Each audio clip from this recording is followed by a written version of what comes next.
You could write a book on the million different things that contributed to the death of World Championship Wrestling. Hell, they did write a book about that. But one of the most depressing things as a fan was seeing the way the company treated some of the industry's greats. WCW may have touted themselves as the place where the big boys play, but they didn't always play nice with the big boys, both on screen and behind the scenes. I'm Adam Pacitti from Cultaholic Wrestling, and these are 10 times WCW Disrespected Legends. Join us. Number 10, Rowdy Roddy and Randy Ronda roll in the mud.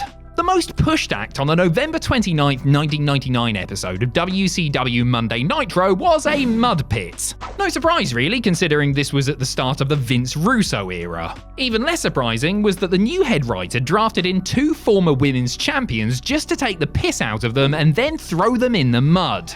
Former WWE Women's Champion Leilani Kai and All Japan Women Hall of Famer Rhonda Singh, formerly known as WWE's Bertha Faye, appeared as 2 large ladies, Tony Schiavone's words, who were there to mud wrestle. Kai was taken out of the match via a backstage segment where she almost choked on food, later disclosing that she actually refused to do the mud match as scripted because she was only getting paid $300 for the appearance. Ronda decided to throw Piper in the pit, pun intended, and the 2 rolled around in the muck, with Hot Rod at one point mounting her like a horse and spanking her while he rubbed her face in the filth.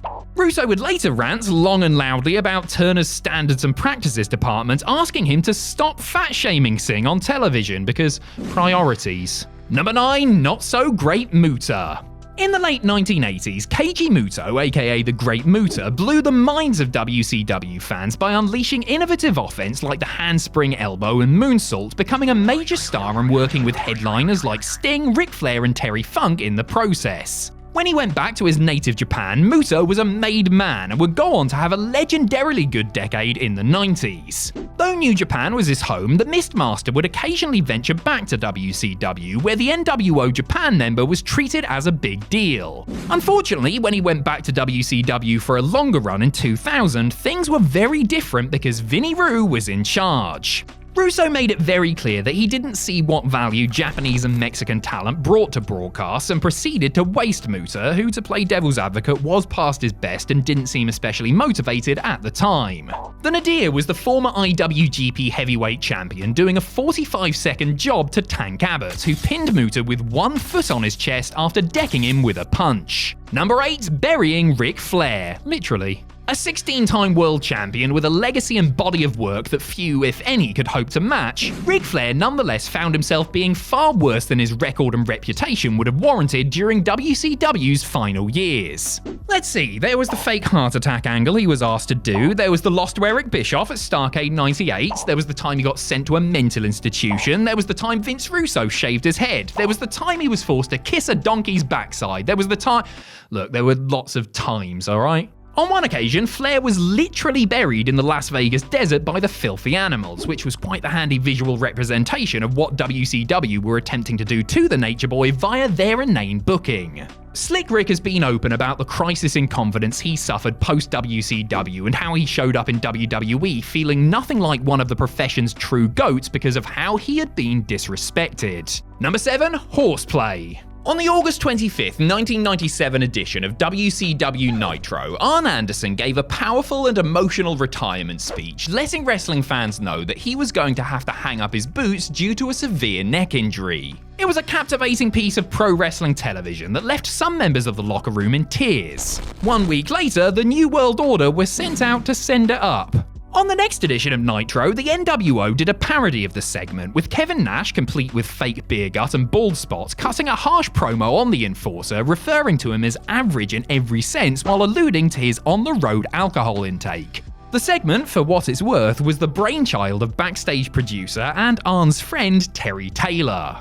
Anderson's family didn't see the funny side of their husband and father being portrayed as a pathetic drunk, and Anderson had to straighten things out with Nash, who said it wasn't meant to be a personal attack and hadn't intended to hurt any feelings. The likes of Ric Flair and Ted DiBiase have made public their intense dislike of the spoof, while Eric Bischoff has expressed his regret at allowing it on the air. Number 6, Coffee Break. In early 1998, Eddie Guerrero was sick of his lot and wanted out of WCW. He'd had runs as Cruiserweight and United States champion, but it was evident to the ultra-talented second-generation star that opportunities for advancement up the card were practically non-existent. And so Eddie went to Eric Bischoff and requested his release. Far from it being granted, Not So Easy was actually furious with Guerrero, and the two got into a fierce argument. In his frustration, Bischoff, either depending on which account you read, threw a cup of coffee at Eddie or threw a cup of coffee at the wall, resulting in some of the liquid hitting Eddie. Guerrero himself said the situation was actually closer to the latter, but he still felt disrespected by his employer. Months later, on the August 17th episode of Nitro, Latino Heat used the incident as fuel for a work shoot promo where he spoke about being unhappy and how he felt he was being held back. This ended with him pouring a cup of coffee on himself, for an insider reference that a small portion of the viewing audience would have got, but alas. Number 5, Tequila, It Makes Me Unhappy.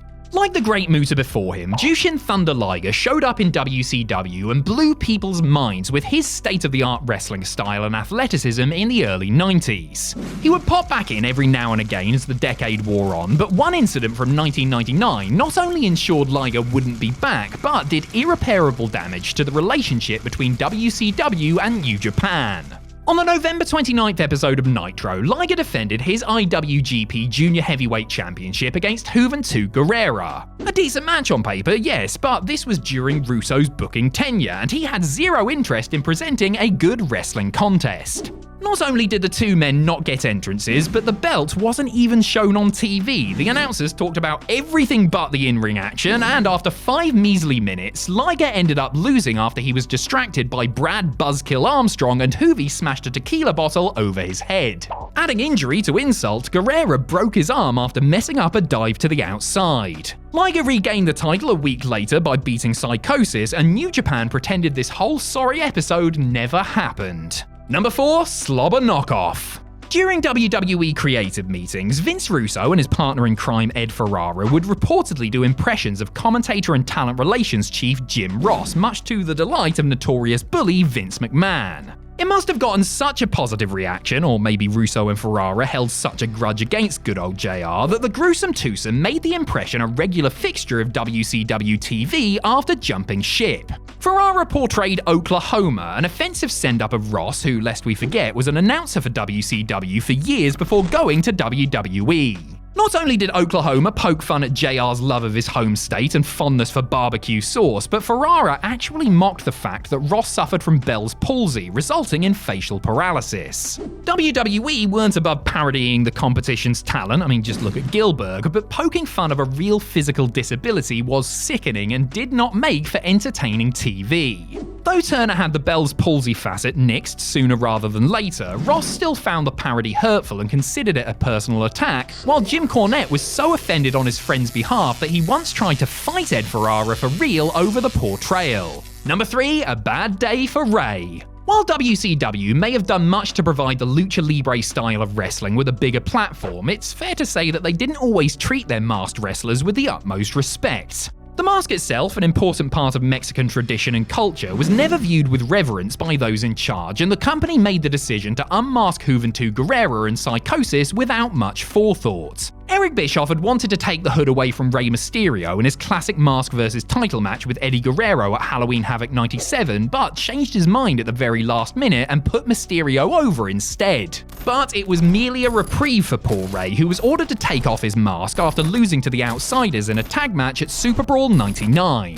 The High Flyer was, understandably, very upset at the situation, believing that it hurt his career at the time. He was also dismayed that he didn't lose his mask to another masked wrestler following a long program, but in some throwaway mid-card match to a team that definitely didn't need the rub. Number 2, Bashed at the Beach. At the 2000 Bash at the Beach pay-per-view, Jeff Jarrett was set to defend his WCW World Heavyweight title against Hulk Hogan. Hogan and WCW's creative team couldn't agree on the finish, however, so they devised an angle that would see Double J simply lay down for the challenger, who would get the win and then cut a promo blaming Vince Russo's booking for essentially ruining the company. This all went down as planned, but after Teflon Terry had left the arena, Russo came out and cut an unplanned shoot promo viciously running the new champ down before booking another world title match between Jarrett and Booker T for later in the show. When the Hulkster heard about this piece of character assassination, he was, to say the very least, a little bit miffed, brother. Not only did Hogan never step foot in a WCW ring again, but he filed a lawsuit against Turner and Russo for breach of contract and defamation, citing a clause in his deal that stipulated he had complete creative control over his wrestling persona. A court ultimately sided with Russo over Hogan, though Hulk and Time Warner settled their issue confidentially, with Eric Bischoff claiming Hogan received a 7-figure payoff. Number 1. Last Call. As a founding member of the New World Order, Scott Hall was a significant part of the package that helped WCW stay on top for so long during the Monday Night Wars. The promotion began to lose patience with the performer, however, when his issues with drugs and alcohol began to interfere with his professional responsibilities. Rather than get the bad guy the help he so clearly needed, WCW opted to exploit his addictions instead. In the fall of 1998, WCW began a storyline where Hall would appear under the influence on camera, which included segments where he vomited on Eric Bischoff and had a physical confrontation with Kevin Nash at a bar. On October 7th, Hall's ex-wife Dana wrote an open letter to the promotion admonishing them for scripting Scott in this manner, accusing them of profiting off his illness while pleading with them to scrap the angle for the sake of their 2 young kids. According to Nash, the Last Call episode was WCW's way of trying to embarrass Scott Hall into getting sober once and for all. Trouble is, they ended up only embarrassing themselves while doing a disservice to a man who, for all his faults, deserved a lot better than that.